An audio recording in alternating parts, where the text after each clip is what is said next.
Question 10. How did God create man? Answer.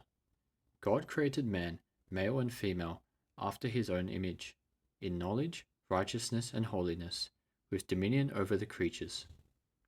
The Bible verses referenced for this answer are Genesis chapter 1, verses 27 to 28. So God created man in his own image. In the image of God created he him, male and female created he them. And God blessed them, and God said unto them, Be fruitful and multiply, and replenish the earth, and subdue it, and have dominion over the fish of the sea, and over the fowl of the air, and over every living thing that moveth upon the earth. Colossians chapter 3, verse 10.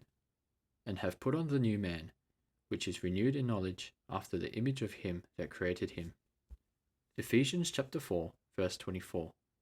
And that ye put on the new man, which after God is created in righteousness and true holiness. Psalm 8. O Lord, our Lord, how excellent is thy name in all the earth, who has set thy glory above the heavens. Out of the mouth of babes and sucklings hast thou ordained strength because of thine enemies, that thou mightest still the enemy and the avenger. When I consider thy heavens, the work of thy fingers, the moon and the stars which thou hast ordained, what is man that thou art mindful of him, and the son of man that thou visitest him? For thou hast made him a little lower than the angels, and hast crowned him with glory and honour. Thou madest him to have dominion over the works of thy hands.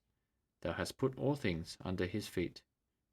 All sheep and oxen, yea, and the beast of the field, the fowl of the air, and the fish of the sea, and whatsoever passeth through the paths of the seas.